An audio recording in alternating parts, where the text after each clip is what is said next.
Real quick before I got too busy, I wanted to talk about a scripture in Matthew chapter 16 and verse 26. It says, "For what is a man profited if he shall gain the whole world and lose his own soul?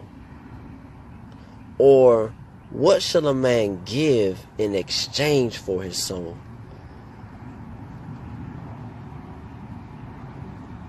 You know, so Jesus asked the question, what is a man profited?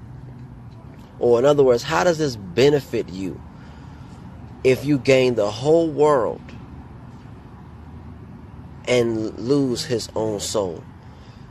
So, what is the soul? The soul, in simplicity, is who you are, right? It is your passion. You know, your soul is who you are, your passions, is your mission, is your burdens, you know, the burdens you have in life. You know, it's what you deem as important as a person. You know, your mind, your intellect, your will, your emotions, right? So it's who you are. So Jesus asked the question, what is a man profited? You know, how does this benefit your soul?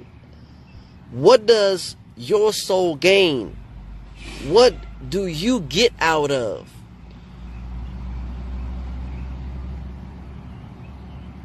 gaining the whole world and losing your soul? Okay, so if we look at Jesus Christ as the example of life, which he is, you know, because Jesus claimed that he is life. He said, "I am the way, the truth, and the life." So he is our example. So if we look at Jesus as the example, you'll see it in Matthew chapter 4, when Jesus showed us that he was not about to exchange his soul, his passion, for the world. I'm going to read that example real quick. This is when Jesus was tempted by Satan, right, in the wilderness. So it's in Matthew chapter 4 and verse 8 real quick. It says, "Again the devil taketh him up into exceeding high mountain, and showeth him all the kingdoms of the world and the glory of them, and said unto him, All these things will I give thee, if thou wilt fall down and worship me." I'm going to say that part again. In verse 9 it says in Matthew chapter 4, "And said unto him," this is Satan talking to Jesus, "All these things will I give thee, if you will fall down and worship me. Then Jesus said unto him, Get thee hence, Satan, for it is written, Thou shalt worship the Lord thy God, and him only shalt thou serve." You know, so again, Jesus asked the question earlier, for what is a man profited if he shall gain the whole world and lose his own soul? Again, your own soul, meaning your passion, who you are as a person, what you deem as important, your mission, your purpose. Jesus's purpose was not to gain the whole world, right? Like Satan offered him kingdoms of the world. That wasn't the soul of Jesus.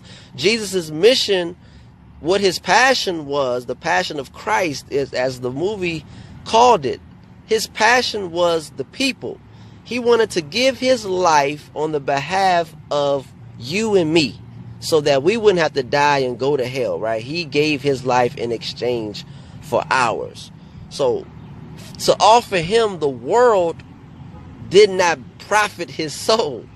You know, it didn't benefit him. He didn't get anything out of the world's kingdoms. That did not benefit him. So Jesus asked the question. I'm asking all of us the same question. For what is a man profited if he shall gain the whole world and lose his own soul? Or what shall a man give in exchange for his soul? And that's what Jesus demonstrated in this example. When Satan tempted Jesus with the kingdoms of the entire world. And he rejected it because it had nothing to do with his passion. It had nothing to do with his purpose. It had nothing to do with his mission. So think about that.